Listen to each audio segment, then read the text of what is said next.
بل احیاء عند ربهم يرزقون صدق اللہ العظیم. وقال اللہ تعالی فی شأن حبیبہ ان اللہ وملائکتہ یصلون علی النبی یا ایھا الذین آمنوا صلوا علیہ وسلموا تسلیما. اللہم صل علی سیدنا محمد وعلی آلہ وصحبہ افضل صلواتک وعدد معلوماتک وبارک وسلم. معزز و محترم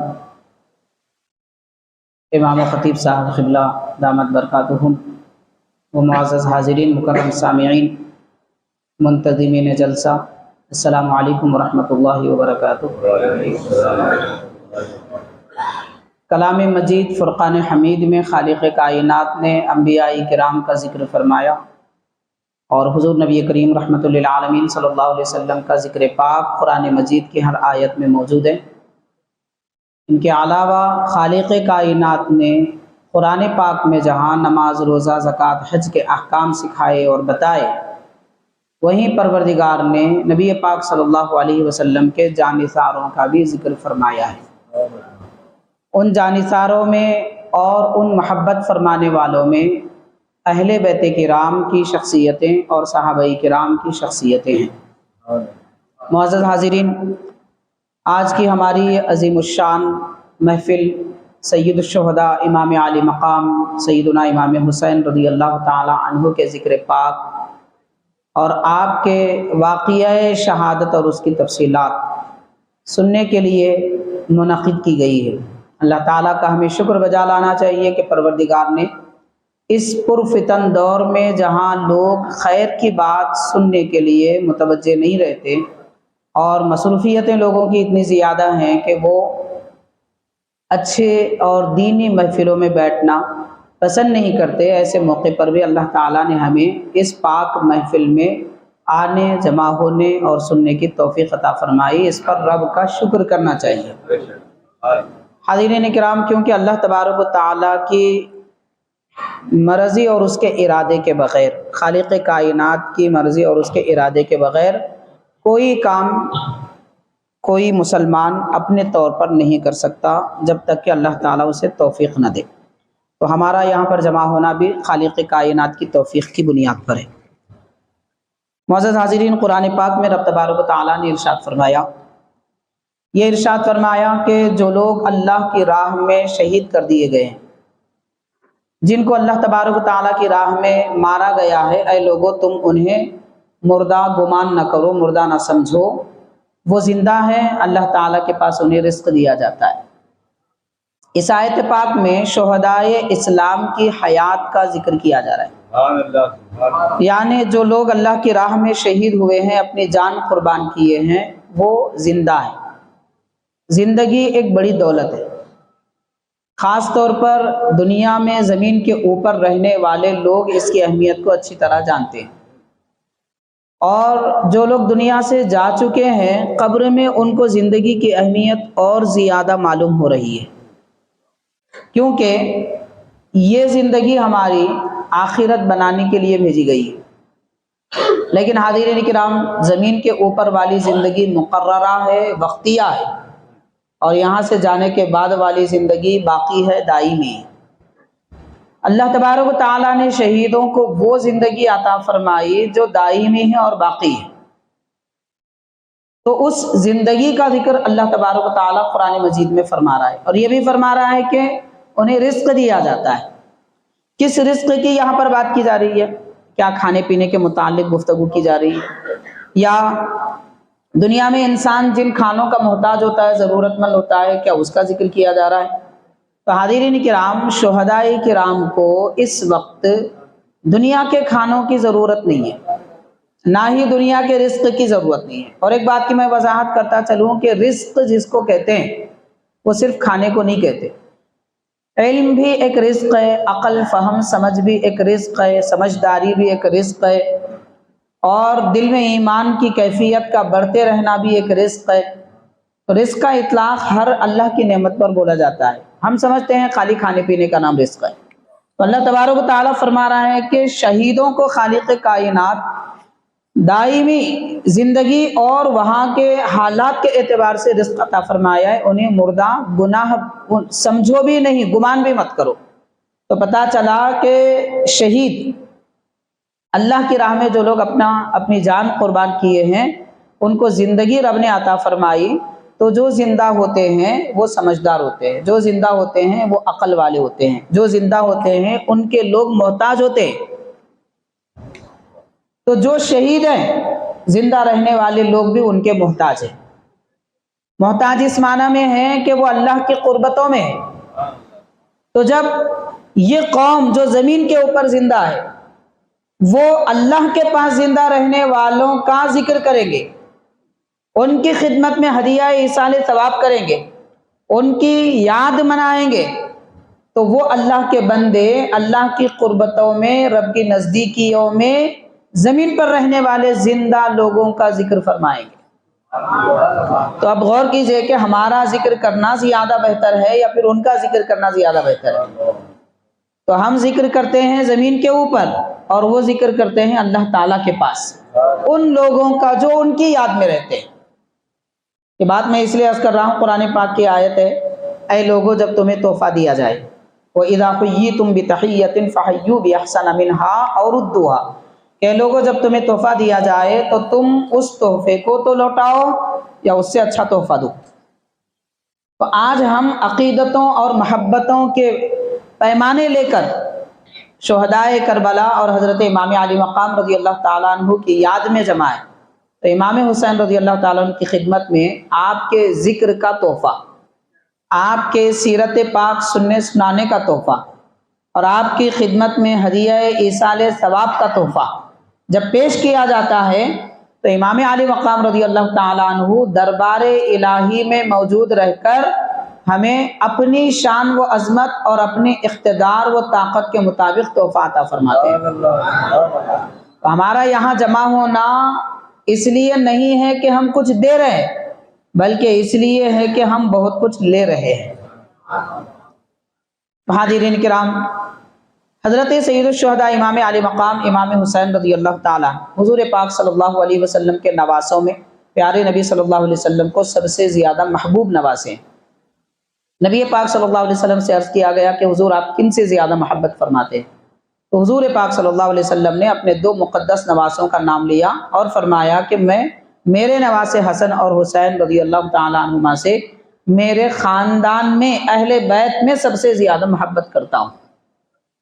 حاضرین کرام، یہاں تھوڑی سی میں بات کی وضاحت کرنا چاہوں گا کہ ہمارا دین اسلام، اس کے عقیدے مسلم ہیں، اپنے سے کوئی عقیدے بنانے کی ضرورت نہیں ہے۔ عقیدے کا مطلب کیا ہے پہلے یہ بھی سمجھ لیجئے۔ عقیدہ کا معنی دراصل ہے گرہ ڈالنا، کسی بھی چیز کو گھیٹی ڈالنے کو کہتے ہیں عقیدہ۔ تو ہم اپنے دل میں جو اللہ تعالیٰ نے، اللہ کے نبی صلی اللہ علیہ وسلم نے ہمیں تعلیم دی ہے، عقیدہ دیا ہے، اسے باندھ کے رکھتے ہیں، اسی لیے اس کو عقیدہ کہتے ہیں۔ تو قرآن پاک اور احادیث شریفہ کے ذریعے اہل سنت و جماعت کے جو عقیدے ہیں وہ بنائے نہیں جاتے، بلکہ وہ بنے ہوئے ہیں پہلے سے، انہیں مانا جاتا ہے، بنایا نہیں جاتا۔ اگر کوئی نیا عقیدہ بنا رہا ہے تو وہ اس کا عقیدہ ہوگا، اسلام کا عقیدہ نہیں ہے۔ تو اس بات کو پیش نظر رکھتے ہوئے میں عرض کروں گا کہ دین اسلام میں فرق مراتب ضرور ہے، یعنی ہر ایک شخصیت کا مرتبے کے اعتبار سے فرق ہے۔ چنانچہ محبتوں کی، عظمتوں کی، فضیلتوں کی جب بات آتی ہے تو حاضرین کرام، اہل سنت و جماعت کے تمام اکابر، اولیاء اللہ، علماء، مفسرین، محدثین، ائمہ دین، سب نے جو عقیدہ اختیار کیا ہے ہمیں وہی عقیدہ اختیار کرنا ہے۔ اس سے ہٹ کے اگر جائیں گے تو گمراہ ہو جائیں گے، اور گمراہ ہونے والا آدمی ایسا ہے، حضور پاک صلی اللہ علیہ وسلم نے فرمایا کہ وہ بکریوں کے جیسا ہے جو ریوڑ سے ہٹ کے چلتی ہے اور بھیڑیا اسے اچانک دبوچ لیتا ہے۔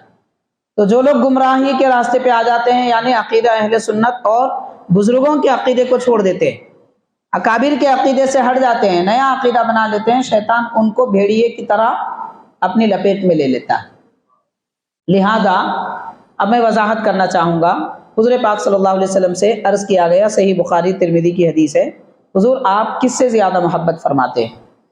تو پیارے آقا صلی اللہ علیہ وسلم نے فرمایا عائشہ صدیقہ رضی اللہ تعالیٰ عنہ سے۔ پھر عرض کیا گیا حضور ہم یہ نہیں پوچھنا چاہتے آپ مردوں میں کس سے محبت فرماتے ہیں؟ تو سرکار نے فرمایا ان کے والد ابو بکر صدیق سے۔ یہ ایک حدیث پاک ہے۔ اب دوسری حدیث شریف جو ترمذی کنز العمال وغیرہ میں ہے، حبیب پاک صلی اللہ علیہ وسلم سے عرض کیا گیا حضور آپ کس سے زیادہ محبت فرماتے ہیں؟ تو سرکار نے فرمایا میرے نواسے حسن و حسین سے۔ اور ایک حدیث پاک میں آتا ہے حضور آپ کس سے محبت فرماتے ہیں؟ سرکار نے فرمایا میں حضرت علی رضی اللہ تعالیٰ عنہ سے محبت کرتا ہوں۔ پھر ایک حدیث پاک میں حضرت فاطمہ رضی اللہ تعالیٰ عنہ سے آتا ہے، اور ایک حدیث پاک میں حضرت بلال رضی اللہ تعالیٰ عنہ سے آتا ہے، اور ایک حدیث پاک میں حضرت زید بن حارثہ رضی اللہ تعالیٰ عنہ سے۔ سوال ایک ہی ہے مگر پیارے آقا صلی اللہ علیہ وسلم نے جواب علیحدہ موقع پر علیحدہ علیحدہ دیا۔ تو حاضرین کرام ان سب چیزوں کو مد نظر رکھتے ہوئے ہمارے اکابر علماء کرام یہ فرماتے ہیں کہ امت مسلمہ کے بڑے حضرات میں نبی پاک صلی اللہ علیہ وسلم سب سے زیادہ حضرت ابو بکر صدیق سے محبت فرماتے ہیں، اور امہات المومنین میں پیارے آقا صلی اللہ علیہ وسلم وہ امہات المومنین جو اس وقت موجود تھی، حضرت خدیجہ کبریٰ رضی اللہ تعالیٰ عنہ کی یہاں پہ بات نہیں کی جا رہی، ان کا وصال ہو چکا تھا، تو فرماتے ہیں کہ میں عائشہ صدیقہ سے محبت کرتا ہوں۔ پھر حضور سے پوچھا گیا تو سرکار نے فرمایا کہ میرے گھر کے بڑے لوگوں میں حضور فرماتے ہیں میں علی سے محبت کرتا ہوں، اور پھر فرما رہے ہیں کہ میرے گھر کی خواتین میں یعنی بچیوں میں سب سے زیادہ فاطمہ رضی اللہ تعالیٰ عنہ سے محبت فرماتے ہیں، اور گھر کے بچوں میں سب سے زیادہ حسنین کریمین سے محبت فرماتے ہیں، غلاموں میں سب سے زیادہ حضرت بلال حبشی سے محبت فرماتے ہیں، اور وہ غلام جن کو حضور نے آزاد کیا ان میں حضرت زید بن حارثہ سے محبت فرماتے ہیں۔ سوال ایک ہی ہے، جواب سوال مختلف ہے، لیکن سوال ایک ہے حضور جواب مختلف عطا فرما رہے ہیں۔ وجہ کیا ہے؟ فرق مراتب ہے، تو ان مرتبوں کو سمجھنا ضروری ہے۔ اکثر ہوتا ہے کہ لوگ اٹھ پٹانگ کی باتیں کر لیتے ہیں، جس کو جو سمجھ میں آیا جو دل میں آیا بول لیتے ہیں۔ یہ میں عرض یہ کرنا چاہتا ہوں عقیدے ہمارے بنائے ہوئے نہیں ہیں، عقیدے نبی پاک صلی اللہ علیہ وسلم نے بنایا بھی ہے بتایا بھی ہے، ان کو ماننا ہمارا کام ہے۔ ہاں معلوم نہیں ہے تو کتابیں پڑھیے، مطالعہ کیجیے، یا جاننے والے لوگوں کی صحبت میں بیٹھیے، سب باتیں معلوم ہو جائے گی۔ حاضرین کرام اسلام کے عنوان پر چاہے وہ تفسیر ہو، حدیث پاک ہو، دیگر عنوانات پر ہو، اتنی کتابیں لکھی گئی ہیں۔ میں اکثر عرض کرتا ہوں ہر دن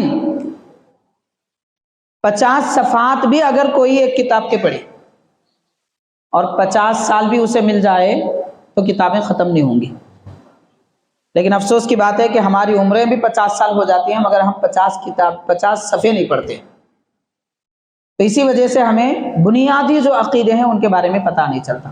اب رہی بات یہ کہ حضرت امام عالی مقام امام حسین رضی اللہ تعالیٰ عنہ سے، امام حسن رضی اللہ تعالیٰ عنہ سے حضور پاک صلی اللہ علیہ وسلم کیسی محبت فرماتے ہیں، ان محبتوں کے بارے میں عرض کیا گیا کہ حضرت سیدہ کائنات فاطمہ رضی اللہ تعالیٰ عنہا کے 2 شہزادے سفر میں پیارے آقا صلی اللہ علیہ وسلم موجود تھے، بار بار بچوں کے رونے کی آواز آ رہی تھی۔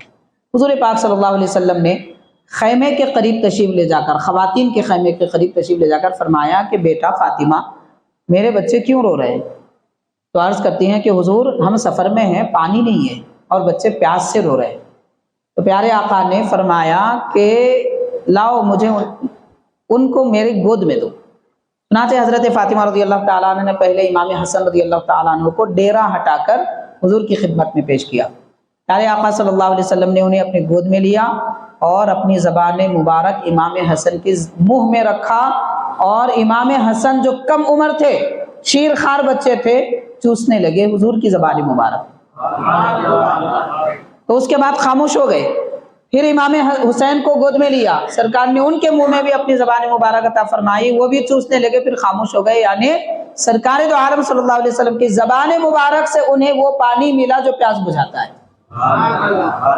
تو حاضرین کرام جب ان نواسوں کی بے چینی کو حضور دیکھتے تو نبی پاک صلی اللہ علیہ وسلم بذات خود بے چین ہو جاتے، اور ان کے رونے کو پیارے آقا نے کبھی پسند نہیں فرمایا، کبھی برداشت نہیں فرمایا۔ اور ایک حدیث پاک میں آتا ہے ایک موقع پر حضور پاک صلی اللہ علیہ وسلم حضرت سیدہ کائنات رضی اللہ تعالیٰ عنہ کے دولت خانے کے پاس سے تشریف لے جا رہے تھے، بچوں کے رونے کی آواز آئی تو حضور جلدی میں تھے، دستک دے کر فرماتے ہیں کہ بیٹا فاطمہ بچوں کو خاموش کراؤ، کیا تمہیں معلوم نہیں ہے کہ ان کا رونا مجھے رلاتا ہے؟ تو یہ محبت ہے حبیب پاک صلی اللہ علیہ وسلم کی حضرات حسنین کریمین رضی اللہ تعالیٰ عنہ سے۔ معزز حاضرین، دنیا میں کسی کے نواسے اتنے اپنے نانا کو پیارے نہیں ہوں گے جتنا امام حسن امام حسین رضی اللہ تعالیٰ عنہما پیارے نبی صلی اللہ علیہ وسلم کو پیارے ہیں۔ حضور جتنی ان سے محبت فرماتے ہیں، کسی اور سے اتنی محبت کسی باپ نے کسی نانا نے نہیں کی ہے۔ اب یہاں دیکھیے کہ حضرت نبی پاک صلی اللہ علیہ وسلم نے جب پانی پلانے کی بات آئی تو اس سے پہلے بھی پانی کی ضرورت تھی، تو حضرت موسیٰ علیہ السلام نے اپنا عصا پتھر پر مارا تھا، 12 چشمے نکلے اور آپ کے قبیلے کے 12 قبیلوں کے لیے پانی بہایا۔ حضرت نوح علیہ السلام کا تذکرہ پڑھی آپ قرآن مجید میں، جب پانی کی ضرورت آئی تو حضرت نوح علیہ السلام نے دعا کی کہ پروردگار آسمان سے ان پر اتنا پانی برسا کہ خوب برستا رہے۔ تو پانی کی جب ضرورت پڑی، انبیاء کرام کا ذکر ملتا ہے، کبھی آسمان سے پانی آیا، کبھی زمین سے آیا، کبھی پتھر سے نکلنے لگا۔ حضرت ایوب علیہ السلام پانی کی ضرورت تھی، ایڑی زمین پر مارے تو چشمہ نکلا۔ حضرت اسماعیل علیہ السلام بچپن میں ایڑیاں گھسنے لگے تو وہاں پر آب زمزم نکلا۔ حضور پاک صلی اللہ علیہ وسلم اپنی قوم کے لیے جب پانی کی ضرورت پڑتی ہے یا اپنے نواسوں کے لیے جب پانی کی ضرورت پڑتی ہے تو کبھی پیارے آقا صلی اللہ علیہ وسلم انگلیوں سے پانی بہاتے ہیں تو کبھی اپنی زبان مبارک سے ان کی پیاس بجھاتے ہیں۔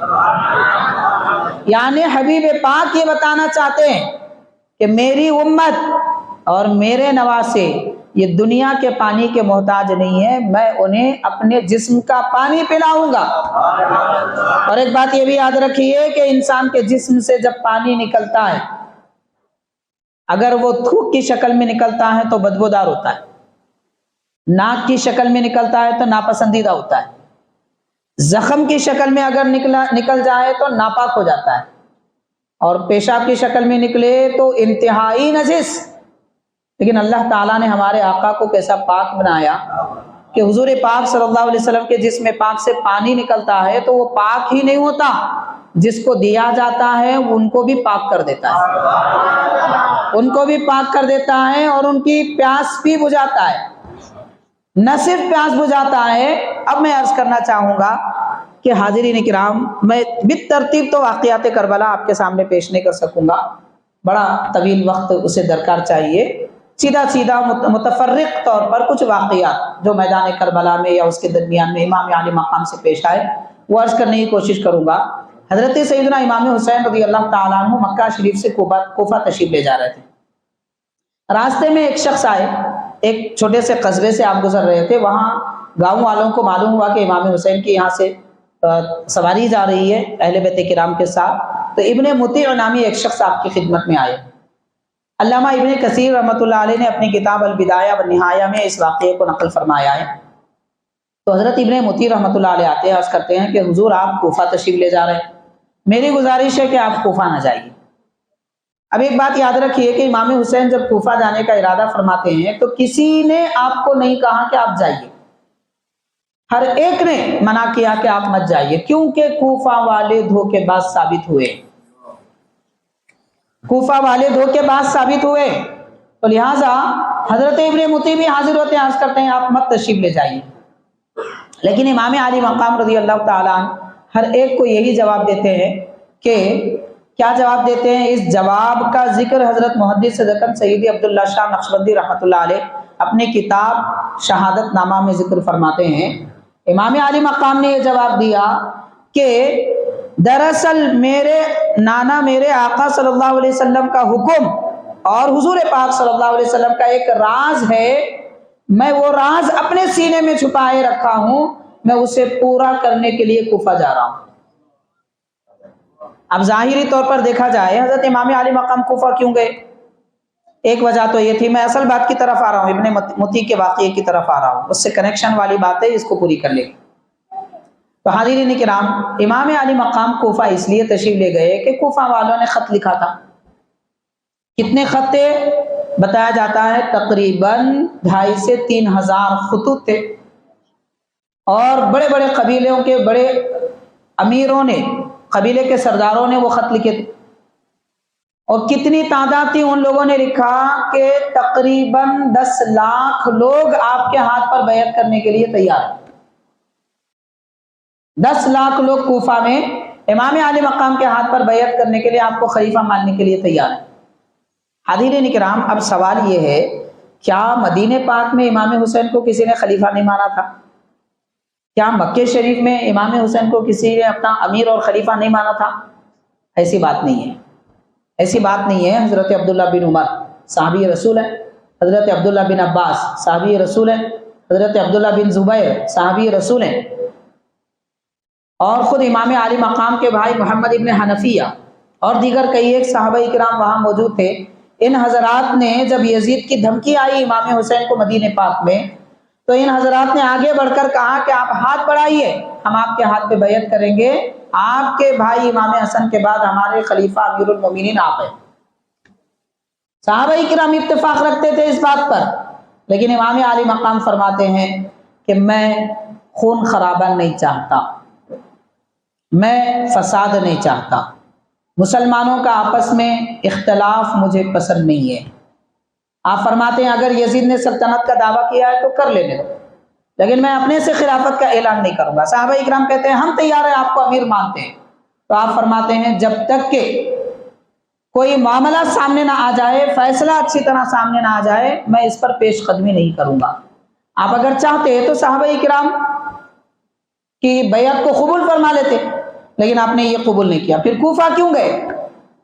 تو حاضرین کرام، کوفہ والوں نے یہ لکھا تھا اپنے خط میں کہ ہم یزید کے ظلم سے بیزار ہیں، اور کوفہ میں جو یزید کا امیر مقرر ہے ہم اس کو برطرف کر دیں گے، آپ کو خلیفہ مانیں گے۔ اگر آپ تشریف نہیں لائیں گے، قیامت کے دن اگر ہم سے پوچھا جائے کہ تم نے صحیح اور نیک آدمی کو خلیفہ کیوں نہیں بنایا، تو ہم کہیں گے امام حسین کو ہم نے خط لکھا تھا، وہ تشریف نہیں لائے۔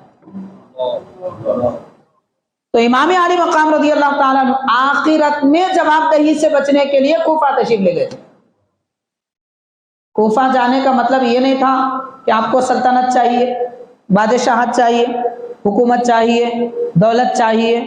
ان کو کیا ضرورت دولت کی؟ جن کا جھولا جھلانے کے لیے جبریل علیہ السلام آتے تھے، ان کو کیا ضرورت ہے دولت کی؟ میں مبالغہ آرائی کی بات نہیں کرتا، میں حوالے کے ساتھ بات کروں گا۔ حضرت امام جلال الدین سیوطی رحمۃ اللہ علیہ اپنی کتاب میں یہ روایت نقل فرماتے ہیں، اور نظام الدین اولیاء محبوب الہی رضی اللہ تعالیٰ عنہ کے ملفوظات افضل الفوائد، اس میں آپ تحریر فرماتے ہیں کہ جب حضرت سیدہ کائنات رضی اللہ تعالیٰ عنہا اپنے کام میں مشغول ہوتی، جیسے احادیث میں بھی آتا ہے آپ چکی پیستی تھی، آٹا گوندتی تھی، گھر کا کام کرتی تھی، صفائی کا اہتمام فرماتی تھی۔ یہاں سے اس دور کے گھر کے عورتوں کو سبق ملتا ہے۔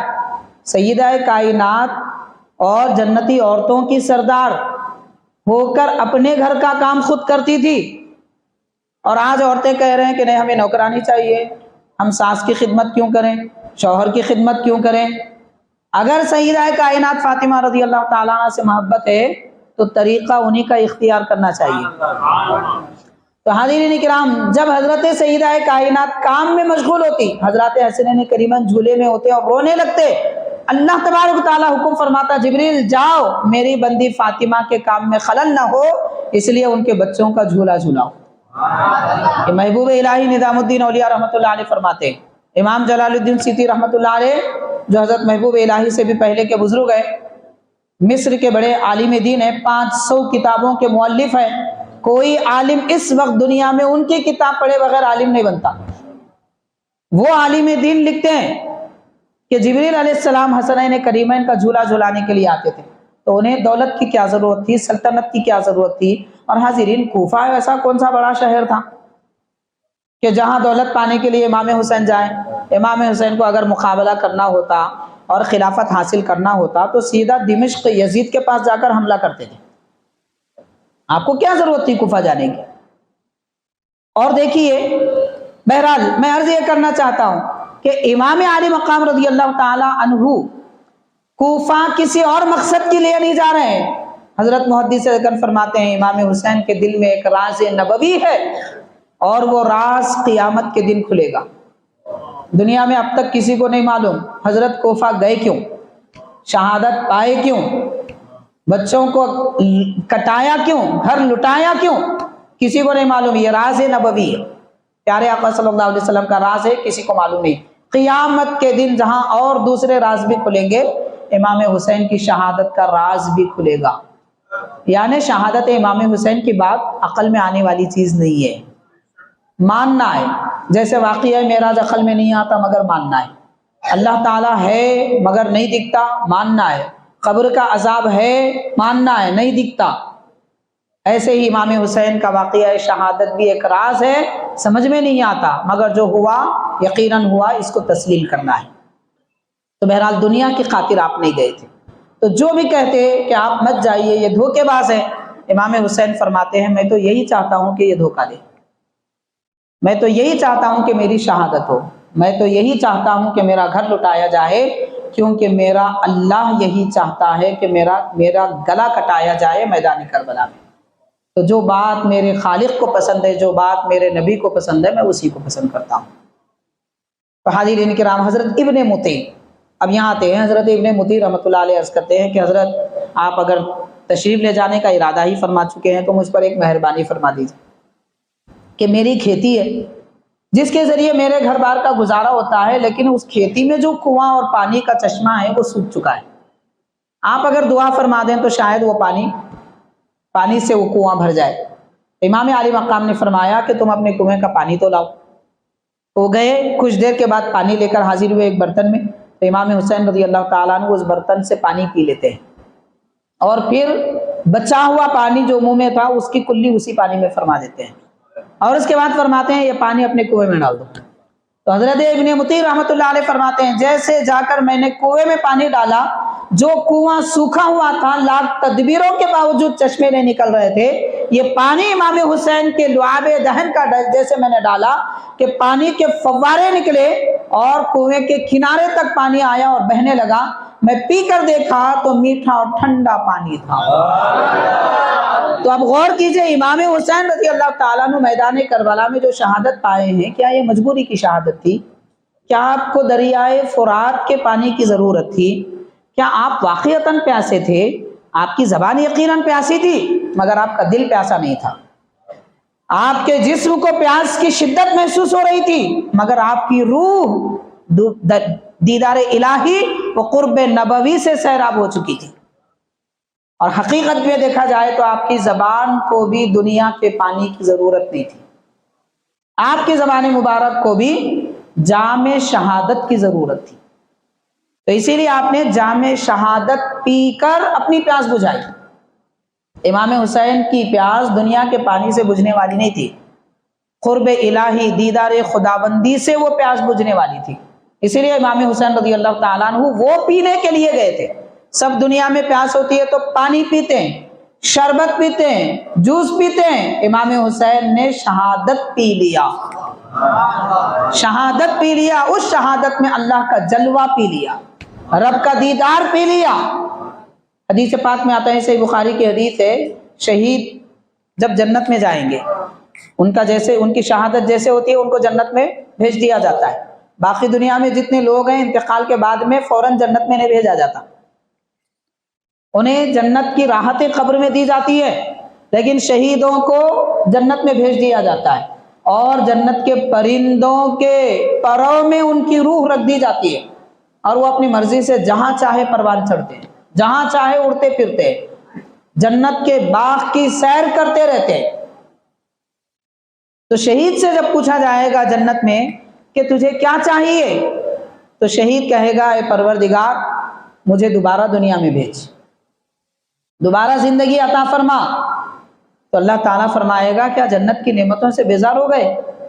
تو عرض کرتے ہیں پروردگار دوبارہ دنیا میں بھیج، میں پھر تیری راہ میں اپنا گلا کٹانا چاہتا ہوں، کیونکہ اس وقت جو لذت گردن کٹانے کے وقت میں، تیری راہ میں موت کے وقت میں جو لذت مجھے مل رہی ہے، اس میں تو جنت میں بھی وہ لذت اور وہ مزہ نہیں ہے. جنت کی نعمتیں بھی پھیکی نظر آ رہی ہیں. تو اب غور کیجئے، امام عالی مقام نے ایسی کیا نعمتیں شہادت کے وقت میں دیکھی تھی، پی تھی. تو دنیا کے پانی سے آپ کی پیاس بجھنے والی نہیں تھی، تو ان کا اختیار ہے، چاہتے تو زمین پر کلی فرما دیتے اور پانی آپ کے خیموں میں آ جاتا، آپ اگر چاہتے تو فرات دریا کا اس کی سمت پھیر دیتے اور پانی آپ کے قدموں سے ہوتے ہوئے گزرتا، لیکن امام علی مقام نے وہاں پر اپنا اختیار نہیں بتایا، اللہ نے وہ طاقت دی تھی، اسی لیے تو ابن متی کا کنواں سوکھا تھا تو پانی کے چشمے بہ نکلے، لیکن آپ نے میدان کربلا میں اپنی ذات کے لیے یہ اختیار نہیں فرمایا، اس لیے کہ آپ نے اس بات کو اختیار کیا جو رب چاہتا ہے، رضائے خداوندی، اللہ تعالیٰ کی مرضی۔ یہاں سے امام علی مقام رضی اللہ تعالیٰ نبی کی امت کو سبق دے رہے ہیں کہ لوگوں اپنی خواہشیں پوری کرنے کی فکر میں نہ رہو، اپنے ارادے پورے کرنے کے ارادوں میں مت رہو، بلکہ یہ دیکھو کہ رب کیا چاہتا ہے، رب کیا چاہتا ہے، تو رب کی رضا کو تم نے اپنی رضا بنا لی تو پھر تمہاری چاہت ہی رب کی چاہت ہوگی۔ ایک حدیث پاک میں آتا ہے، نبی پاک صلی اللہ علیہ وسلم نے فرمایا، اللہ تبارک و تعالیٰ فرماتا ہے تفسیر روح البیان میں کہ اللہ تعالیٰ فرماتا ہے اے بندے تو ایک بات چاہتا ہے، اور اللہ تعالیٰ فرماتا ہے میں بھی چاہتا ہوں۔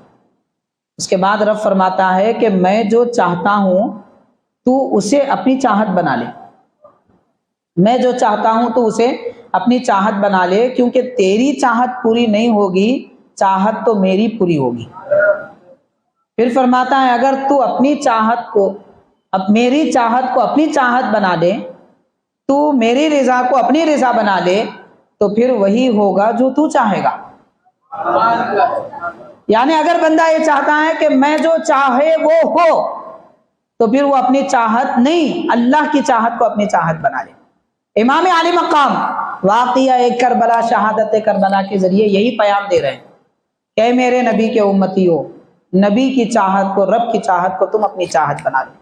امام حسین رضی اللہ تعالیٰ عنہ نے یہی چاہت اختیار فرمائی تھی۔ حاضرین کرام، حضرت امام علی مقام سیدنا امام حسین رضی اللہ تعالیٰ عنہ، آپ کی خدمت میں اب میں دوسری بات حدیث پاک عرض کر رہا ہوں، یہ بات واقعہ کربلا کے متعلق جو تھی یہاں پر مکمل ہو چکی ہے، مزید کوئی دوسرا اور کوئی واقعہ ذکر آتا ہے، ذکر میں اگر یاد آتا ہے تو میں عرض کروں گا۔ سیدہ کائنات حضرت فاطمہ رضی اللہ تعالیٰ عنہ حضور پاک صلی اللہ علیہ وسلم کی خدمت میں اپنے دو نواسوں کو، اپنے دو شہزادوں کو لے کر آئی اور عرض کرنے لگی کہ سرکار میرے یہ نواسے ہیں، میرے یہ بیٹے ہیں، آپ کے نواسے ہیں، حضور ان کو کچھ آپ عطا فرمائیے۔ اب آپ غور کیجئے کہ دنیا کے مالدار باپ کی اگر مالدار بیٹی ہے، وہ اپنے بچوں کو اگر لے جائے تو کیا چاہے گی؟ یہی چاہے گی کہ ابا آپ کے پاس اتنے جنگلات ہیں، اتنے کھیتیاں ہیں، اتنے ملگیاں ہیں، اتنے مکانات ہیں، اتنے محلات ہیں، میرے بچوں کو بھی کچھ دے دیجئے۔ تو مالدار باپ کی بیٹی یہی چاہے گی کہ اپنے بچوں کو کچھ مل جائے، لیکن یہ نبی کی بیٹی ہے اور وہ جانتی ہیں کہ ہمارے آقا رحمت للعالمین والد گرامی صلی اللہ علیہ وسلم آپ کے قدموں میں سونے کے پہاڑ چلتے تھے، سونے کے پہاڑ چلتے تھے، عرض کرتے تھے حضور ہمیں لے لیجئے، تو سرکار ان سے فرماتے کہ نہیں تمہاری مجھے ضرورت نہیں ہے، میں اللہ کے دربار میں دعا کرتا ہوں اے اللہ ایک دن کھانا دے، رزق دے تاکہ میں تیرا شکر کروں، اور ایک دن بھوکا رکھ تاکہ میں صبر کروں۔ یہ ہمارے آقا کی شان ہے، جن کے قدموں میں سونے کے پہاڑ چلتے ہیں ان کا اختیار ہے۔ سیدہ کائنات بھی جانتی ہیں کہ میرے ابا حضور کونوں مکان کے تاجدار ہیں، اور دنیا کیا ہے؟ حدیث پاک میں آتا ہے اگر دنیا کی حقیقت اللہ تعالیٰ کے پاس مچھر کے پر کے برابر ہوتی، پر کے برابر بھی ہوتی، تو دنیا میں کسی دشمن دین کو راحت، نعمت، رزق اللہ تعالیٰ نہیں دیتا، یعنی سارے دشمنان دین بھوکے پیاسے رہ جاتے اگر دنیا کی حقیقت اللہ کے پاس ایک پر مچھر کے پر کے برابر ہوتی۔ اتنی حقیقت بھی نہیں ہے، وہ کیوں مانگیں گے حضرت سیدہ کائنات؟ اپنے بچوں کے لیے کیا کوئی گندی چیز اپنے بچوں کے لیے مانگتے ہیں؟ ہمیں نہیں معلوم دنیا کتنی گندی ہے، مگر سیدہ کائنات فاطمہ رضی اللہ تعالیٰ عنہ جانتی ہیں کہ یہ کتنی گندی چیز ہے، تو آپ اپنے بچوں کے لیے کیوں مانگیں گی دنیا؟ عرض کرتی ہیں سرکار دل میں کیا تھا وہ بھی حضور جانتے ہیں، عرض کرتے ہیں حضور آپ ان بچوں کو کچھ عنایت فرما دیجئے. تو پیارے آقا صلی اللہ علیہ وسلم، ترمذی شریف کی حدیث میں عرض کر رہا ہوں، نبی پاک صلی اللہ علیہ وسلم امام حسن کو گود میں لیتے ہیں اور فرماتے ہیں کہ فَأَمَّا حَسَنٌ فَلَهُ سُؤْدَدِي، میرے نواسے حسن ہیں، میں نے ان کو میری سرداری عطا کر دی. سرداری عطا کر دی. اب سرداری کیسی سرداری ہے؟ اس سرداری کا اعلان حضور پاک صلی اللہ علیہ وسلم نے ممبر پر بھی فرمایا تھا مسجد نبوی کے. حضرت امام حسن رضی اللہ تعالیٰ عنہ حضور کی گود میں، حضور خطبہ ارشاد فرما رہے ہیں، صحابہ اکرام کو دیکھ کر سرکار فرماتے ہیں میرے صحابہ سنو، یہ میرا نواسا حسن، میرا بیٹا حسن، یہ سردار ہے. اللہ تعالیٰ ان کے ذریعے مسلمانوں کی دو بڑی جماعتوں کو ملائے گا جو آپس میں اختلاف کرتی تھی. تو امام حسن رضی اللہ تعالیٰ عنہ نے آگے چل کر بڑی دو جماعت مسلمانوں کی ملا دیا، اور اس دن کو اجتماع کا دن کہا گیا.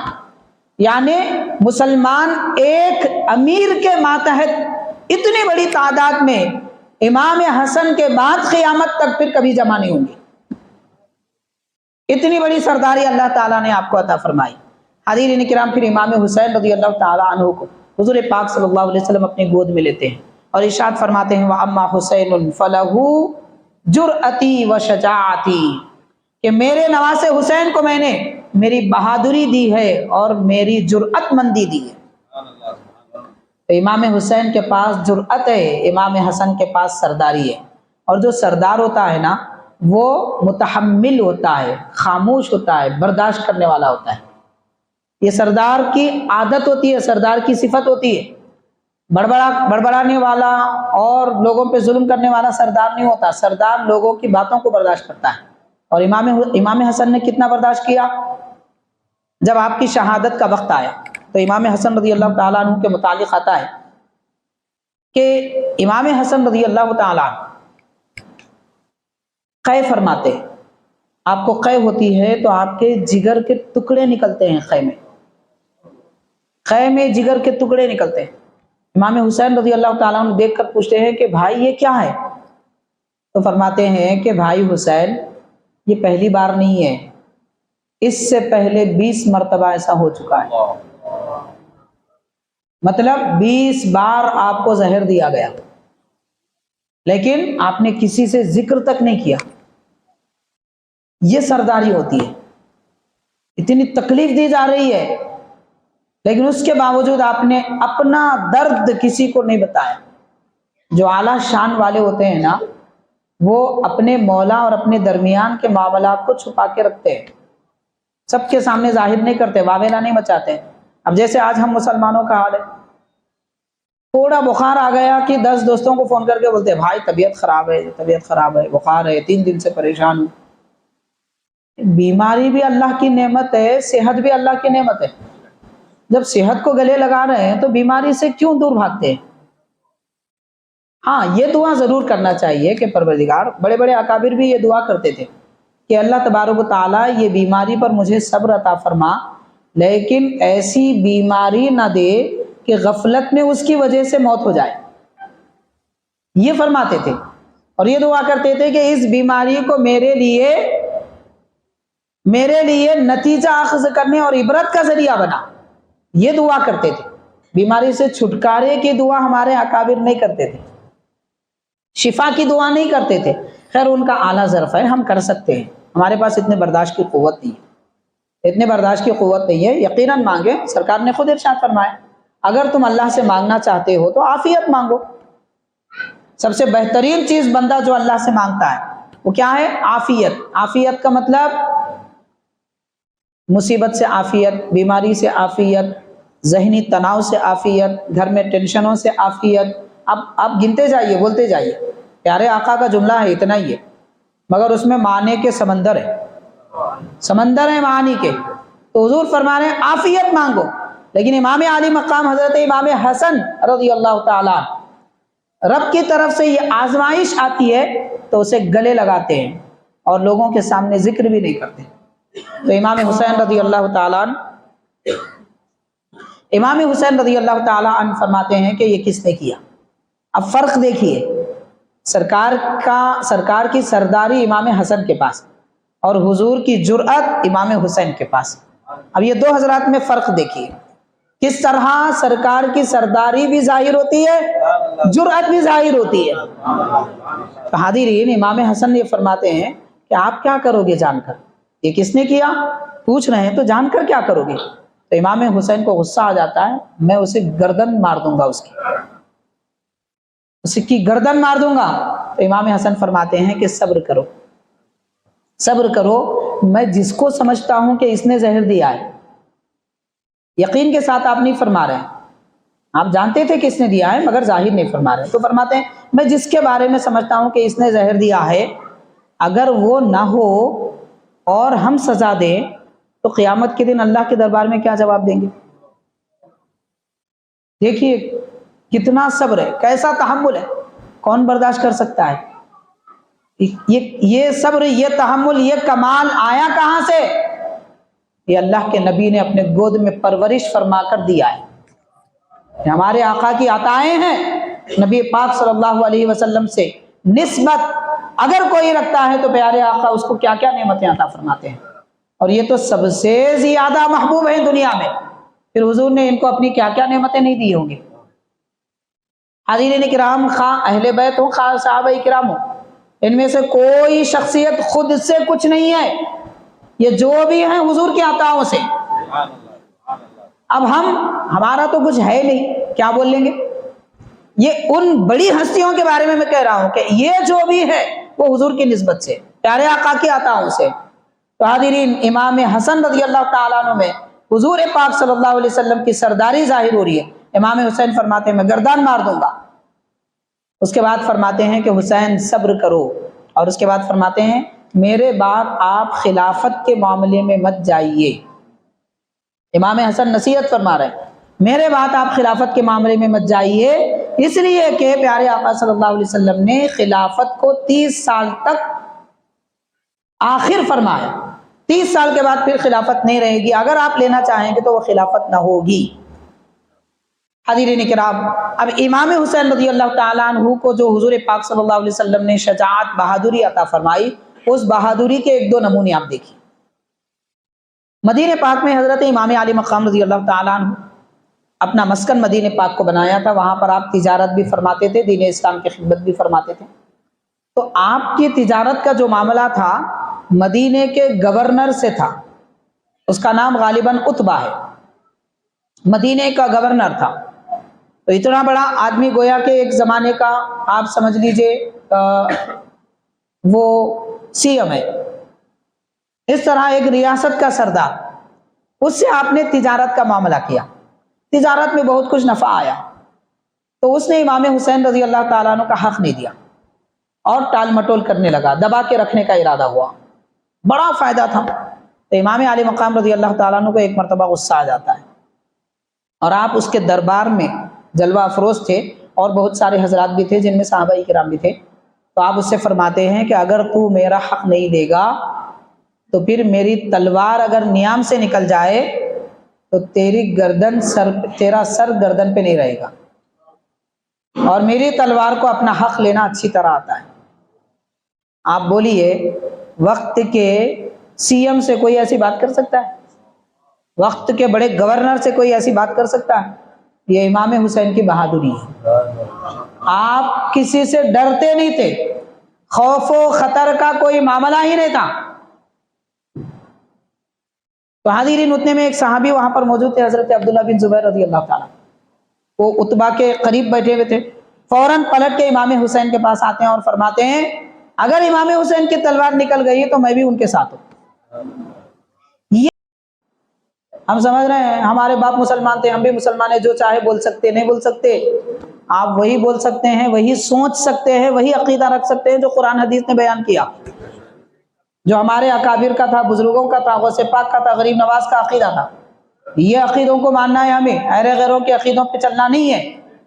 اس لیے کہ حاضرین، یہ پرفتن دور میں یہ بات باور کرائی جا رہی ہے کہ نعوذ باللہ حضور پاک صلی اللہ علیہ وسلم کی صحبت میں رہنے والے صحابہ اور نبی پاک کے گود میں پلنے والے اہل بیت، ان دونوں میں اختلاف تھا۔ نعوذ باللہ، لا حول ولا قوت الا باللہ، یہ بات باور کرائی جا رہی ہے، اس لیے میں عرض کرنا چاہتا ہوں حاضرین کرام، سمجھنے کے لیے بات میں عرض کروں گا. دیکھیے، ایک باپ اپنے بچوں کی بہترین تربیت کرتا ہے اور میل محبت کے ساتھ انہیں رکھتا ہے. اگر اس باپ سے کہا جائے کہ ارے تمہارے بچے وہ گلی میں لڑ رہے تھے، تو باپ بولے گا ایسا کیسا لڑ سکتے؟ بولے میں تربیت کیا ہوں، میری تربیت بیکار جاتی. یہ ہے نہیں. آج ہر باپ کو اس پر ناز ہے. 1400 سال کے بعد میں ہر باپ کو اس پر ناز ہے کہ میرے بچے نہیں لڑیں گے. میرے جانے کے بعد کیا کرتے نہیں معلوم، زندگی میں تو نہیں لڑیں گے، میں اچھی تربیت کیا ہوں ان کی، یہ کہیں گے. ہماری تربیت رنگ لاتی ہے. اور پیارے آقا رحمت للعالمین صلی اللہ علیہ وسلم جن کی تربیت کی ہے، نعوذ باللہ، کیا وہ راستے سے ہٹیں گے؟ کیا ان کے دل میں دنیا کی محبت آئے گی؟ کیا وہ ایک دوسرے کے بارے میں نفرتیں دل میں رکھ سکتے ہیں؟ کس کے بارے میں کہہ رہے ہیں؟ دیکھیے، ہم بھیڑیے ہیں تو بھیڑیے کی فکر نہیں رکھنا چاہیے. میں بھیڑیا اس لیے کہہ رہا ہوں کہ لڑنا جھگڑنا، خون خرابہ کرنا، حملہ کرنا، چھین کے کھا جانا، یہ بھیڑیوں کی عادت ہوتی ہے. اگر ہم بھیڑیے ہیں تو دوسروں کو نہیں سمجھنا چاہیے. وہ تو پاک باز شخصیتیں، ارے ان کی زندگی پر فرشتے ناز کرتے تھے. وہ ایسی شخصیتیں ہیں کیونکہ پیارے آقا نے انہیں پالا ہے، پوسا ہے، دلوں کو پاک کیا ہے. پھر اللہ کے نبی جن کی تربیت فرمائے، ان کے دل میں کھیت ہرگز نہیں ہو سکتا، بلکہ اس کے دل میں کھیت ہے جو یہ سمجھ رہا ہے. اور ایک بات عرض کروں گا، قرآن مجید کہتا ہے والذین معہ اشداء علی الکفار رحماء بینہم. جو میرے نبی کے صحابہ ہیں، رب فرما رہا ہے، جو میرے نبی کے صحابہ ہیں وہ دین کے دشمنوں پر سخت ہیں اور آپس میں مہربان ہیں. آپس میں مہربان ہیں. تو آپس کی مہربانی پر دلیل اور مہر قرآن نے لگائی ہے، اللہ تعالیٰ نے لگایا ہے. اب اس کے بعد کوئی کچھ بھی کہے گا تو وہ قرآن سچا ہے اور یہ جھوٹا ہے. تو جھوٹوں کی پیروی نہیں کرتے. ہمارا دین سچا، نبی سچے، کلام سچا، خدا سچا، ہمارے ائمہ سچے، ہمارے اکابر سچے، سلف سچے، تو ہم انہی سچوں کی پیروی کرنے والے ہیں. جھوٹوں کی بات نہیں ماننی چاہیے. تو حاضرین کرام، حضرت عبداللہ بن زبیر رضی اللہ تعالیٰ عنہ فوراً آتے ہیں امام حسین کے پاس اور فرماتے ہیں کہ اے عتبہ، تو سمجھ رہا ہوگا تجارت میں تیرے ساتھ ہوں، لیکن دین میں امام حسین کے ساتھ ہوں. امام حسین کے ساتھ. اب یہاں سے ایک اہم نصیحت اب یہ بھی سن لیجئے کہ حاضرین، امام حسین رضی اللہ تعالیٰ عنہ اپنے فائدے کے لیے تلوار نکالنے کی بات کر رہے ہیں. اللہ والے تو ایسے ہوتے ہیں کہ وہ اپنی بات آ جاتی ہے تو وہ درگزر کر دیتے ہیں، دین کی بات آتی ہے تو لڑائی کے لیے کھڑے ہوتے ہیں. تو امام حسین اپنی تجارت کے فائدے کے لیے کیوں تلوار نکال رہے ہیں؟ تو اس عمل میں بھی امام عالی مقام قیامت تک آنے والے مسلمانوں کو سبق دے رہے ہیں. وہ کیا ہے؟ آپ ارشاد فرما رہے ہیں کہ اگر کوئی کمزور، غریب، نہتا تمہارا حق نہیں دے سکتا تو معاف کرو، اور اگر کوئی ظالم، بادشاہ، لوگوں کا حق چھیننے والا تمہارا حق چھین رہا ہے، سینہ سپر ہو جاؤ، مگر اپنا حق اس کے حلق سے چھین لو. یہ تعلیم امام حسین دے رہے ہیں. واقعے کا غلط مطلب نہیں لینا، نیگیٹو ذہن نہیں رکھنا چاہیے. سید الشہداء امام حسین رضی اللہ تعالیٰ عنہ میدان کربلا تشریف لے گئے. آپ کے ساتھ کل 72 یا 80 حضرات تھے.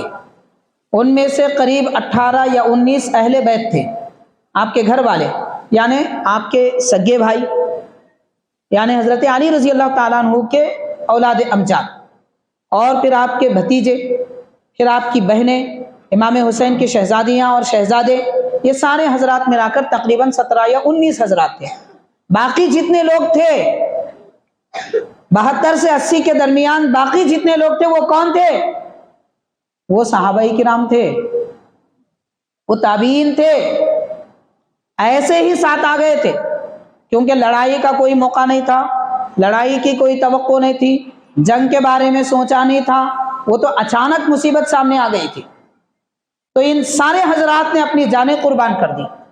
تو یہ بھی جو لوگ کہتے ہیں، ایک جملے سے لوگوں کو دھوکہ دیا جاتا ہے، اس میں کوئی شک نہیں ہے. امام حسین رضی اللہ تعالیٰ عنہ کی شہادت کی وجہ سے اسلام آج تک باقی ہے. لیکن یہ مطلب نہیں ہے کہ صحابہ کرام نے کچھ نہیں کیا. اس طرف بھی توجہ دینا ضروری ہے، کیونکہ بعض لوگ یہ جملہ کہہ دیتے ہیں. کیا جملہ کہتے ہیں؟ کہ جن کے گھر کا دین تھا انہوں نے دین بچایا. تو پھر کیا صحابہ کرام کا دین نہیں تھا؟ کیا کہنا چاہتے ہیں؟ یہ تفریق اور یہ افراتفری اور اختلاف کی باتیں اس دور کے بھیڑیوں کی باتیں ہیں۔ میدان کربلا میں امام حسین پر قربان ہونے کے لیے صحابہ بھی تھے، تابعین بھی تھے، اور آپ کے ہاتھ پر بیعت کرنے کے لیے اس زمانے کے کل صحابہ تیار تھے۔ امام حسین ہی ہیں جو یہ فرماتے ہیں کہ میں کسی کی بیعت نہیں لوں گا، کیونکہ آپ جانتے تھے کہ اب بیعت کریں گے یہ خلافت نہیں ہوگی، اس لیے امام حسین نے بیعت نہیں کی۔ سمجھ میں آ رہا ہے؟ تو حاضرین کرام، بہرحال جملوں کو بھی سمجھنا چاہیے، جملوں میں کہیں کانٹے تو چھپے ہوئے نہیں ہیں، یہ بھی جاننے اور سمجھنے کی ضرورت ہے۔ سیدنا امام علی مقام رضی اللہ تعالیٰ عنہ، سارے آپ کے گھر بار کے افراد شہید ہو جاتے ہیں، تنے تنہا میدان میں تشریف لاتے ہیں۔ عاشورے کی رات جو کل کی رات گزر چکی تھی، اس رات میں آپ نماز کے لیے مصلی بچھاتے ہیں، اور ادھر میدان میں یزیدی 10,000 سے بڑھ کر تھے، وہ ڈنکا پیٹتے ہیں، یعنی اعلان جنگ کرتے ہیں رات کے وقت میں۔ دستور تھا کہ رات میں جنگ نہیں کی جاتی، لیکن پھر وہ اعلان جنگ کرتے ہیں۔ امام علی مقام ان سے فرماتے ہیں کہ اے لوگو، کیا تم آج رات میں مجھ سے لڑنا چاہتے ہو؟ اس کے بعد فرماتے ہیں کہ دیکھو، آج اگر تم مجھ سے لڑنا چاہتے ہیں تو تمہاری ساری فوج ختم ہو جائے گی، لیکن تم میرا سر آج نہیں لے سکو گے، آج میرا سر تم نہیں لے سکو گے، کیونکہ میرے نانا حبیب پاک صلی اللہ علیہ وسلم نے کل کے دن کا ذکر فرمایا ہے، عاشورے کے دن کا ذکر فرمایا ہے۔ تم اپنی خیر منانا چاہتے ہو تو آج مدبھیڑ مت کرو، ورنہ سب ختم ہو جائیں گے، کوئی نہیں بچے گا۔ یہ بہادری ہے امام حسین کی، تنے تنہا ہے، 10,000 کو چیلنج فرما رہے، اور کوئی چیلنج کی بات نہیں ہے، یہ وراثت میں ملی ہوئی طاقت اور قوت ہے جو پیارے آقا نے بھی دی ہے، مولا علی نے بھی دی ہے۔ مولا علی کی طاقت کیسی تھی؟ یا حسین یا حسین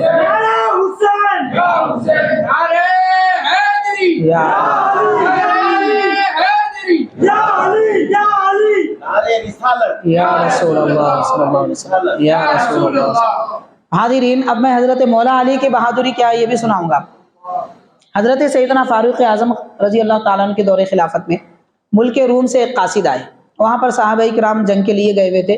یہ واقعہ تاریخ واقعی وغیرہ کے حوالے سے حضرت بانی جامع نظامیہ شیخ الاسلام امام انوار اللہ فاروقی رحمۃ اللہ علیہ نقل فرماتے ہیں۔ ارشاد فرماتے ہیں کہ ملک روم سے قاصد آئے اور آ کر جمعہ کا دن تھا، سارے صحابہ کرام مسجد میں جمع ہیں، تو آ کے چٹھی دیتے ہیں کہ حضرت وہاں جو بزرگ تھے صحابی حضرت عمرو بن عاص رضی اللہ تعالیٰ عنہ غالباً، انہوں نے خط لکھا تھا کہ ملک روم کا جو ایک بادشاہ تھا اس کی فوج کو تو ہم نے شکست دے دی ہے، لیکن اس نے 5 اور ملکوں سے 10 لاکھ کی فوج طلب کی ہے، اب ہم کیسے مقابلہ کریں؟ اور یہ صحابہ کرام کتنے تھے؟ 20,000 صحابہ کرام، 10 لاکھ کا مقابلہ ہونے والا ہے۔ تو حضرت فاروق اعظم کا چہرہ بدل گیا، خطبے کے درمیان پڑھ رہے تھے، چہرہ بدل گیا۔ بعض صحابہ کرام نے پوچھا کہ امیر المومنین کیا بات ہے؟ تو فرماتے ہیں، چٹھی پڑھ کر سناتے ہیں یہ معاملہ ہے۔ فوراً حضرت علی رضی اللہ تعالیٰ عنہ کھڑے ہوتے ہیں، ارشاد فرماتے ہیں کہ امیر المومنین آپ اس قاصد کو واپس بھیجیے، اور کوئی کمک بھیجنے کی ضرورت نہیں ہے، کوئی فوج بھیجنے کی ضرورت نہیں ہے۔ میں نے پیارے آقا سے سنا ہے کہ جب روم مسلمان جائیں گے تو کامیابی لے کر آئیں گے، تو فوج کتنی ہو یہ نہیں دیکھا جائے گا، کامیابی تو ضرور ملے گی۔ تو فاروق اعظم فرماتے ہیں کہ حضور نے یہ فرمایا ضرور ہے، مگر اسی وقت کا واقعہ ہے، یعنی میرے دور خلافت میں ہونا ضروری ہے؟ تو آپ فرماتے ہیں کہ ہاں، آپ ہی کے دور خلافت کی بات ہے۔ تو یہاں سے یہ بھی ثابت ہوا حضرت مولا علی، صدیق اکبر، فاروق اعظم، عثمان غنی ان کی خلافتوں کو مانتے تھے، خود بھی خلیفہ ہیں، بلکہ خلفائے راشدین کو بہترین مشورے دیتے تھے۔ حضرت مولا علی سے ایک مرتبہ پوچھا گیا آپ کے دور خلافت میں کہ حضرت خلفائے راشدین 3 حضرات کے زمانے میں اسلام بہت پھیلا، بہت کام ہوئے، آپ کے زمانے میں نہیں ہوئے؟ تو آپ نے فرمایا کہ خلفائے راشدین کا مشیر میں تھا، اور میرے مشیر تم جیسے لوگ ہیں۔ تو خلفائے راشدین کے زمانے میں ترقی کا ایک وجہ، کا ایک سبب مولا علی کی ذات پاک بھی ہے، اور بھی اسباب ہیں، دار و مدار اسی پہ نہیں مگر اور بھی اسباب ہیں، مگر مولا علی کی طاقت اور قوت بھی خلفائے راشدین کی خلافت میں شامل ہے۔ اور یہ بات خود صدیق اکبر بھی اعلان کرتے ہیں، فاروق اعظم بھی اعلان کرتے ہیں، عثمان غنی بھی مانتے ہیں۔ یہ محبتیں ان بزرگوں کی، ان کی نفرتیں دل میں لے کر دنیا سے جائیں گے، وہ دھوبی کا گدھا گھر کا نہ گھاٹ کا وہ حال ہوگا۔ اسی لیے سب کی محبتوں کی ہمیں ضرورت ہے۔ ہم یہ نہیں کہہ سکتے مجھے کھانا چاہیے، پانی کی ضرورت نہیں ہے۔ اہل بیت کرام کھانے کی قوت رکھتے ہیں تو صحابہ کرام پانی کی قوت رکھتے ہیں، ہمیں دونوں کی ضرورت ہے، ورنہ ہم پیاسے رہ جائیں گے یا بھوکے رہ جائیں گے۔ تو بہرحال حاضرین کرام، حضرت مولا علی فرماتے ہیں کہ کوئی کمک کی ضرورت نہیں ہے، آپ ہی کے دور کی بات ہے۔ اس کے بعد نماز جمعہ ادا ہو گئی۔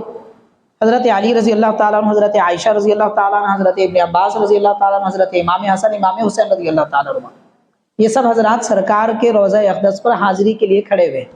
یہ جو قاصد آئے تھے ملک روم سے، وہ بھی حضور کے دربار میں حاضر ہوتے ہیں۔ تو مولا علی رضی اللہ تعالیٰ عنہ ان کو بازو لے کر فرماتے ہیں کیا فرمایا ہو امیر المومنین نے، کیا کمک دینے کو تیار ہیں؟ تو وہ کہتے ہیں کہ نہیں، آپ کہنے کے بعد انہوں نے کوئی تیاری نہیں کی۔ تو اس کے بعد حضرت مولا علی فرماتے ہیں کہ دیکھو ابھی بھی موقع ہے، جاؤ امیر المومنین سے کہہ کر حکم نامہ لا لو کہ مجھے ساتھ لے جائیں۔ امیر المومنین سے کہہ دو کہ مجھے حکم دے دے، میں جاؤں تمہارے ساتھ۔ اس کے بعد کیا فرماتے ہیں؟ فرماتے ہیں سارا عجم ایک طرف اور میں علی سب کے لیے کافی ہوں، سب کے لیے کافی ہوں، تختہ الٹ کے رکھ دوں گا سب کا۔ ایک مولا علی سارے عجم کے مقابل میں آ سکتے ہیں، یہ طاقت و قوت مولا علی کی امام حسین میں منتقل ہے، اسی لیے 10,000 کے مقابلے میں میدان کربلا میں کھڑے۔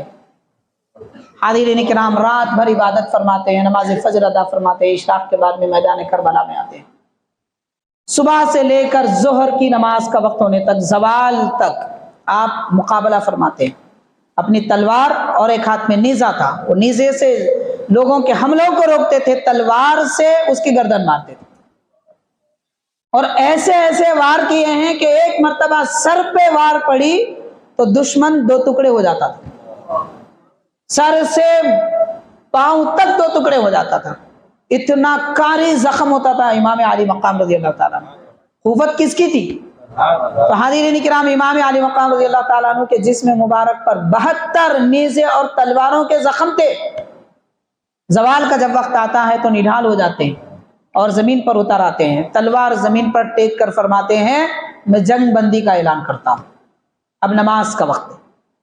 چنانچہ چونکہ وہ جمعہ کا دن تھا اور آپ مسافر تھے، مسافر کے لیے نماز ظہر ہوتی ہے، آپ نے نماز ظہر کے لیے 2 رکعت نماز پڑھنے کے لیے رکعت باندھی، قیام فرمایا، رکوع کیا، سجدے میں گئے۔ ادھر شمر لعین، ابن زیاد اور سنان وغیرہ اس قسم کے کئی افراد، خولی بن یزید، جو سارے یزیدی تھے اور اپنے اپنے لشکروں کے بڑے سردار تھے، وہ سب جمع ہوئے اور آپس میں کہنے لگے اگر انہیں سلام پھیرنے دیا جائے تو پھر نہیں معلوم کتنوں کو تہ تہ کر دیں گے، یہ اچھا موقع ہے کہ نماز کی حالت میں ان کو شہید کر دیا جائے۔ چنانچہ میری گردن کاٹنے والے کا چہرہ بھی حضور نے بتا دیا ہے، تو نہیں، یہ تیرا نام کیا ہے بتا؟ اس نے کہا شمرو، فرمایا تو نہیں کر سکتا یہ کام۔ کچھ دیر کے بعد دوسرا شخص آیا جس کا نام سنان تھا، وہ آ کر بیٹھا تو آپ فرماتے ہیں کہ ہاں تیرا چہرہ حضور نے بتایا ہے، تو یہ کام کر سکتا ہے۔ چنانچہ اس نے آپ کے سر انور کو آپ کے تن مبارک سے جدا کر دیا، اور ایک روایت میں آتا ہے اس نے گلے پر چھرا چلانا چاہا تو امام علی مقام نے فرمایا یہ کام نہیں ہو سکے گا، یہ وہ گلا ہے جسے پیارے نبی بوسہ دیتے تھے، اور میرا گلا نہیں کٹ سکتا، اگر تو مجھے ذبح کرنا ہی چاہتا ہے تو گردن سے کاٹ۔ یہ کہہ کر امام حسین پھر سجدے میں جاتے ہیں، پھر آپ کی گردن مبارک کاٹی جاتی ہے۔ حاضرین کرام، امام علی مقام رضی اللہ تعالیٰ عنہ یہ بھی خواب میں دیکھتے ہیں، اسی درمیان میں جب آپ نڈھال ہوئے تھے، غنودگی طاری ہو گئی تھی، اس درمیان میں دیکھتے ہیں کہ نبی پاک صلی اللہ علیہ وسلم کے ہاتھ میں جام کوثر ہے۔ امام علی مقام عرض کرتے ہیں کہ نانا جان پانی عطا فرمائی۔ سرکار فرماتے ہیں بیٹا صبر کرو، ابھی آپ شہید ہو جائیں گے، آؤ جنت میں ہمارے ساتھ افطار کریں گے۔ جام کوثر آپ کا انتظار کر رہا ہے۔ امام حسین پینے کے لیے جنت کا پانی انتظار میں تھا، بلکہ اس پانی سے پہلے امام حسین نے شہادت کا جام پی لیا، اور شہادت قرب الہی کا نام ہے، محبت خداوندی کا نام ہے، جلوہ خداوندی کا نام ہے۔ وہ سب نعمتیں اللہ تعالیٰ کی آپ پہلے لے لیے، پھر اس کے بعد جنت میں جا کر جام کوثر پی لیے۔ حاضرین کرام، یہ مقام، یہ مرتبہ، اب یہ دیکھیے کیا یہ مجبوری تھی؟ اس کو مجبوری نہیں کہتے، یہ تو اختیار تھا امام حسین کا۔ کون اختیار کر سکتا ہے؟ آپ کو میں بتانا چاہوں گا، اگر ہم میں سے کسی ایک سے کہا جائے، مجھ سے کہا جائے کہ کل تمہاری گردن مار دی جانے والی، میں کیا کروں گا؟ شہر چھوڑ کے بھاگ جاؤں گا، یہ تو بات ہوگی۔ امام عالی مقام کو بچپن سے کہا جا رہا ہے کہ آپ شہید کر دیے جائیں گے، شہید کر دیے جائیں گے، شہید کر دیے جائیں گے۔ امام حسین کوئی راستہ نہیں لیتے، ہر وقت کوفہ ہی جانا چاہتے، یعنی جہاں شہید کیا جائے گا وہیں جانے کا ارادہ ہے۔ چاہ کر امام حسین نے یہ شہادت کا منصب اختیار کیا تھا۔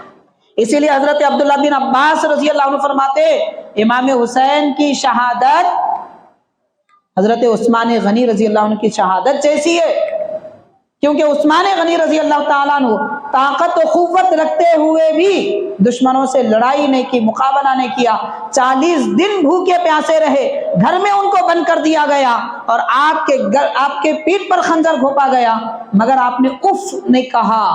عبداللہ بن عباس رضی اللہ عنہ فرماتے، امام حسین نے حضرت عثمان غنی رضی اللہ تعالیٰ عنہ کی جیسی شہادت اختیار کی، صبر کیا، تحمل سے کام لیا، کسی کو مدد کے لیے نہیں پکارا، رب نے جو فیصلہ فرمایا اس کو قبول کیا۔ حاضرین کرام، حضرت داتا گنج بخش علی حجویری رحمۃ اللہ علیہ اپنی کتاب میں تعریف فرماتے ہیں، حضرت ابراہیم علیہ السلام حضرت عثمان غنی رضی اللہ تعالیٰ عنہ کا مرتبہ استقامت اور تسلیم و رضا میں ایک جیسا ہے۔ تسلیم و رضا کی منزل میں حضرت ابراہیم علیہ السلام اور عثمان غنی رضی اللہ تعالیٰ عنہ کا مرتبہ ایک جیسا ہے، مگر ایک اعتبار سے ایک درجہ عثمان غنی آگے ہیں آزمائش میں، فضیلت میں نہیں۔ فضیلت نبی کی بڑی ہوتی ہے، یہ بھی سمجھنا چاہیے۔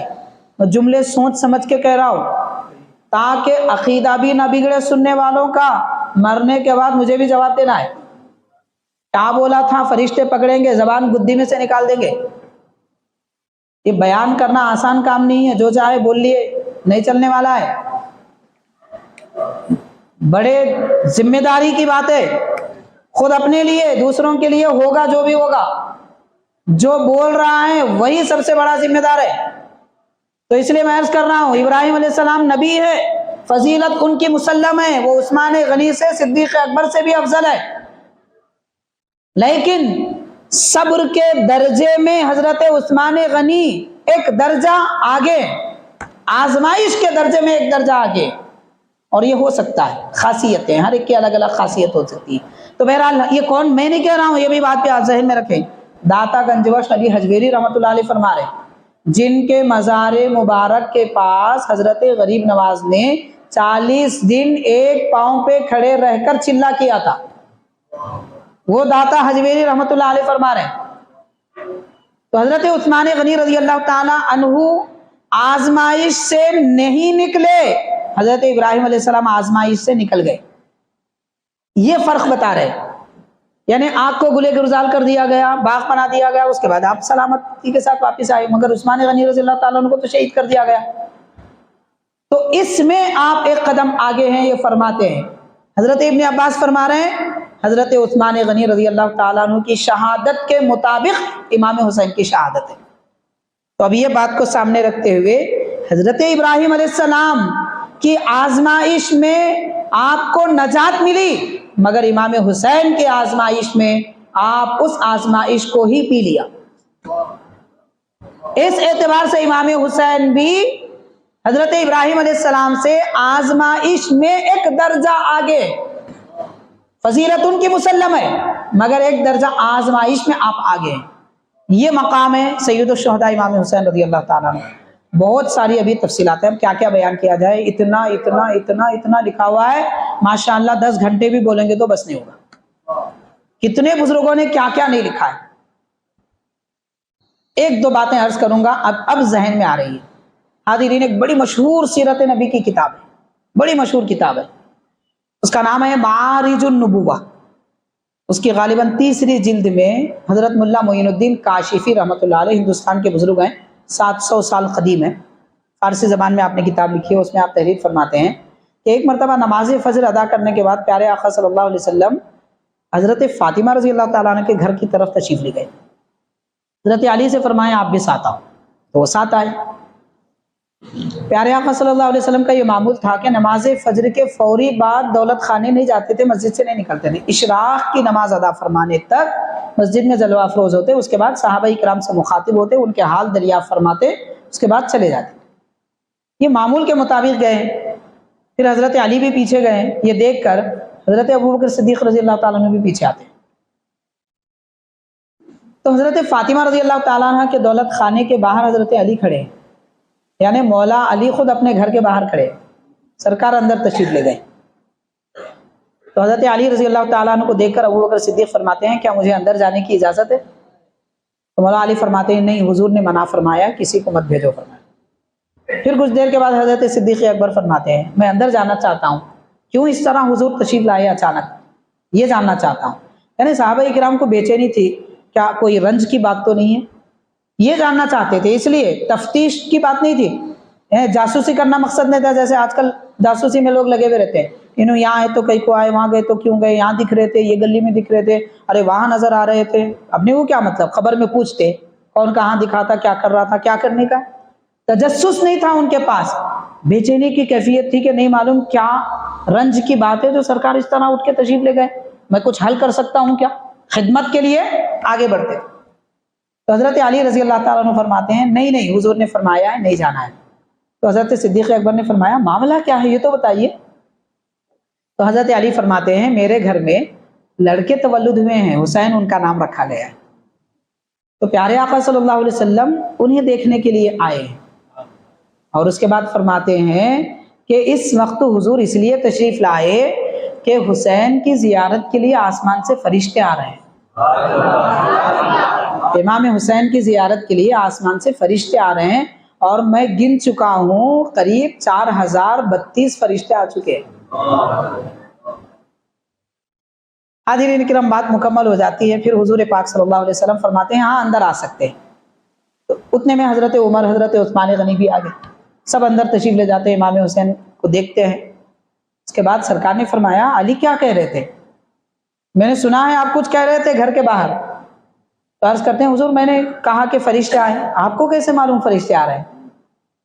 تو عرض کرتے ہیں کہ سرکار فرشتے جب آ رہے تھے زمین پر، ان کی الگ زبان میں ایک آواز آ رہی تھی، تو میں ان کی زبان بھی جان لیا اور وہ آواز بھی پہچان لیا کہ یہ جو آواز آ رہی ہے فرشتوں کے آنے کی ہے۔ میں نے اندر جھانک کے نہیں دیکھا، آپ نے منع فرمایا تھا، باہر ٹھہرایا تھا، میں باہر ہوں، لیکن فرشتوں کے آنے کی آواز میں نے محسوس کیا کہ یہ فرشتے۔ اب غور کیجئے حضرت مولا علی کی عقل، دانش مندی، سمجھ، حس، احساس کے فرشتہ آتا ہے تو بھی پہچانتے ہیں، یہ کوئی معمولی بات نہیں ہے۔ تو حاضرین حضرت علی، حضور نے فرمایا پھر کتنے ہیں کیسا گنے؟ تو عرض کرتے ہیں حضور جب وہ آ رہے تھے ان کی زبان کہہ رہی تھی، فرشتے کہہ رہے تھے کہ یہ 14ویں فرشتے، یہ 15ویں ہیں، یہ 16ویں ہیں، یہ 2000 ہو گئے، تو میں نے ان کی زبان سن لی، اس لیے کہہ رہا ہوں کہ 4032 فرشتے تقریباً آ چکے ہیں۔ سرکار نے دعا فرمائی زادک اللہ عقلا، اے علی اللہ تعالیٰ آپ کی عقل بڑھا دے۔ یہ امام حسین کا مقام ہے جن کی ولادت پر زیارت کے لیے فرشتے آسمان سے اترتے ہیں، مجھ ذات پاک کا ذکر کرنے کے لیے آج جمع ہوئے ہیں۔ بہت ساری تفصیلات ہیں، بہرحال ان باتوں پر میں اپنی گفتگو ختم کرتا ہوں۔ اللہ کے دربار میں دعا ہے کہ پروردگار امام عالی مقام کی شہادت کے صدقے ہماری مغفرت فرما، امام حسین کے صبر کے صدقے ہمارے عیبوں پر پردے ڈال دے، امام حسین کی ریاست اور تیرے دربار میں تقرب کے صدقے پروردگار تمام اہل اسلام کو عزت عطا فرما، موت کے وقت میں کلمہ طیبہ نصیب فرما، عزت کی زندگی، ایمان کی موت عطا فرما، حبیب پاک صلی اللہ علیہ وسلم کے صحابہ، اہل بیت کرام سب کی محبت سے ہمارے دلوں کو پر نور فرما، صلی اللہ تعالی وسلم علی خیر خلقہ سیدنا محمد وعلی آلہ واصحابہ اجمعین، والحمد للہ۔